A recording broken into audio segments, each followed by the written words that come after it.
جی، ہم بات کر رہے تھے کہ پس جب سلسلہ خلفاء میں امت محمدیہ کی مشابہت امت موسویہ کے خلفاء کے ساتھ بیان کی گئی تو ضروری تھا کہ اس امت میں بھی آخری خلیفہ مسیح ناصری کے قدم پر ظاہر ہو، جو اس امت کا خاتم الخلفاء ہو۔ اب پہلے انہوں نے یہ کہا کہ حضرت موسیٰ کے بعد تورات کی خدمت کے لیے خلیفہ آتے رہے، اور ان خلیفوں میں جو آخری خلیفہ تھا وہ حضرت عیسیٰ تھے، اور حضرت عیسیٰ جو تھے وہ افضل خلیفہ تھے اور خاتم الخلفاء تھے کہ تمام خلیفوں کا ختم کرنے والے، یا جو ان کے سب سے زیادہ کمالات تھے۔ تو اب یہ چیز کر کے تو اب آگے خود ہی وہ کہتے ہیں کہ اس سے ضروری ہو گیا کہ اس امت میں بھی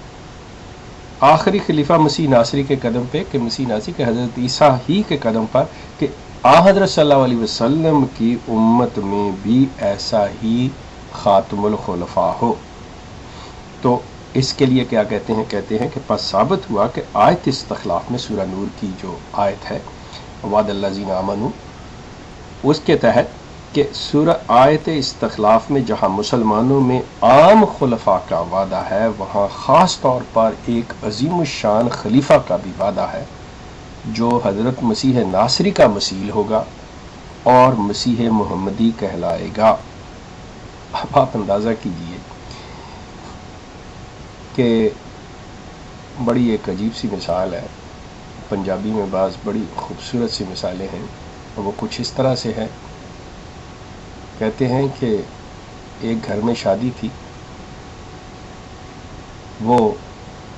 جب شادی سے پہلے آپس میں لوگ مل بیٹھتے ہیں تو کہتے ہیں کہ وہ ماں اور بیٹی جو تھیں وہی آپس میں وہ سارا کچھ تھیں، اور جب بارات جاتی ہے بارات میں دوسرے لوگ عزیز و اقارب ہوتے تو وہ کہتے ہیں باپ اور بیٹا وہی باراتی تھے اور وہی دولہا تھے۔ یہ حال ہے کہ مرزا صاحب سبھی کچھ خود ہی کرتے ہیں، اور ان کے ماننے والے یہ دونوں آپس میں بیٹھے ہوئے آپس میں کر رہے ہیں کہ ہاں جی یہ بات ہوئی، یہ ثابت ہو گئی، دیکھیے جی یہ پوائنٹ اٹھا تھا، یہ میں نے ثابت کر لیا جی۔ اپنے پاس سے یہ سارا کچھ کیے چلے جا رہے ہیں، خود بخود ایک چیز کو اسٹیبلش کیا انہوں نے، نظریے کو، پھر اس کو پروف کیا، اور اس کے بعد یہ کہا کہ جی اب آپ مان لو اس کو۔ پہلے اس نظریے کو، خود ساختہ نظریے کو انہوں نے گھڑا، انہوں نے ایجاد کیا، اس کے بعد اپنے ہی سامنے پیش کیا اور خود بخود اس کو منظور کیا، اور اس کے بعد بقایا لوگوں کو کہا کہ اب آپ مان لو۔ یہ پس جب سلسلہ خلفاء میں امت محمدیہ کی مشابہت امت موسویہ کے خلفاء کے ساتھ بیان کی گئی تو ضروری تھا کہ اس امت میں بھی آخری خلیفہ مسیح ناصری کے قدم پر ظاہر ہو۔ اب یہ دیکھیے خود مطلب ہر چیز کر رہے جو اس امت کا خاتم الخلفاء ہو، پس ثابت ہوا۔ اب اسی آیت استخلاف میں جہاں عام مسلمانوں میں خلفاء کا وعدہ ہے، وہاں خاص طور پر عظیم الشان خلیفہ کا بھی وعدہ ہے۔ اسی سورہ نور کی اسی آیت 56 کے اندر ایک خاص خلیفہ کا بھی وعدہ ہے، اور وہ خلیفہ کون ہے؟ وہ خلیفہ جو مسیح ناصری ہوگا، یعنی مرزا غلام احمد صاحب قادیانی۔ اب آپ اندازہ کیجئے کہ پورے مفسرین کو اٹھا لیجئے، کہیں پہ قرآن کی تفسیروں کو لے لیجئے، کہیں پہ یہ جو تصور ہے، کہیں پہ یہ مفہوم جو ہے، کہیں یہ چیز جو ہے یہ ظاہر نہیں کی گئی، کسی کے وہم و گمان میں یہ چیز نہیں آئی، لیکن مرزا صاحب نے اس چیز کو، اور مرزا صاحب کہتے ہیں کہ مجھ سے بڑا قرآن کا مفسر کوئی نہیں، مجھ سے بڑا قرآن کا علم رکھنے والا کوئی نہیں۔ مرزا صاحب کی قرآن فہمی جو ہے وہ کہتے ہیں کہ جی کوئی مقابلہ کر کے میرے ساتھ دیکھ لیں۔ وہاں پہ سورہ مزمل کے اندر اللہ تعالیٰ ارشاد فرما رہے ہیں کہ اے رسول ان لوگوں کو کہہ دے کہ یہ کوئی نیا سلسلہ نہیں ہے، یہ رسول بالکل جیسے میں ہوں میری طرح ہی رسول آتے رہے ہیں، اور ان لوگوں کی طرف بھی آتے رہے جس کی نمائندگی فرعون کو نمائندہ بنا کر کہا گیا کہ جو اس طرح کے تھے، وہ اسی طرح کہ میں بھی تم لوگوں کی طرف آگے اگلی آیات اگر آپ پڑھیں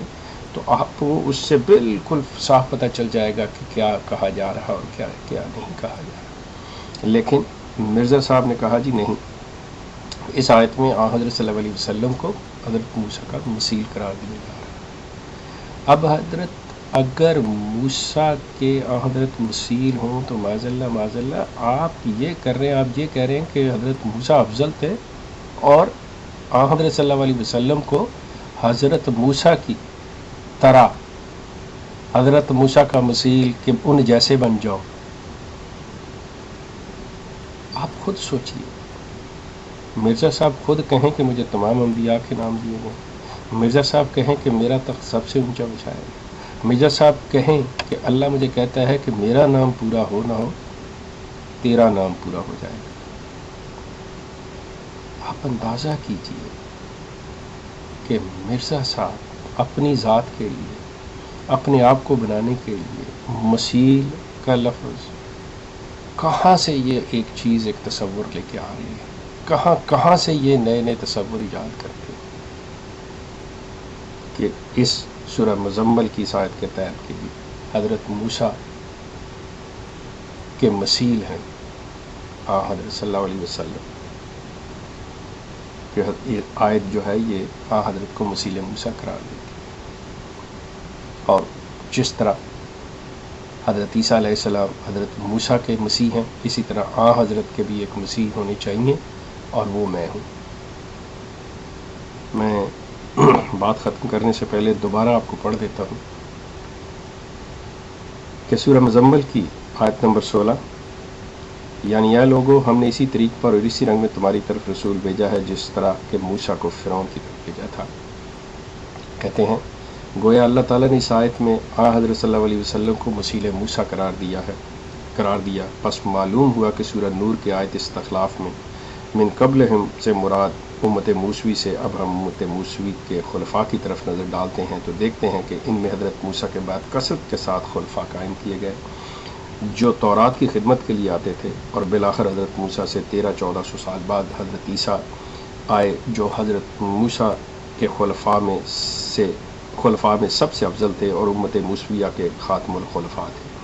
بس جب سلسلہ خلفاء میں امت محمدیہ کی مشابہت امت موسویہ کے خلفاء کے ساتھ بیان کی گئی تو ضروری تھا کہ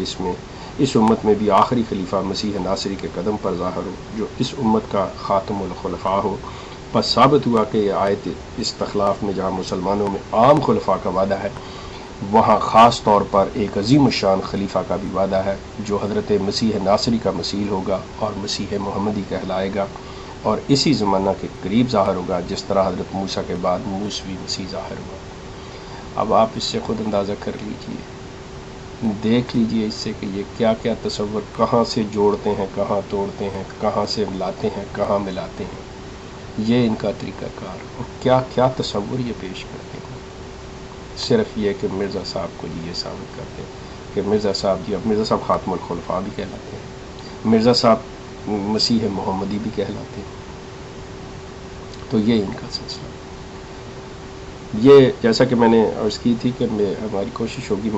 کہ کسی وقت یہ پمفلٹ جو ہے نا یہ ahmadi.org پہ لگا دوں تاکہ آپ اس کو پڑھ سکیں، دیکھ سکیں، پھر آپ صحیح اندازہ کر سکیں۔ بہرحال اس پہ ہماری بات جاری رہے گی،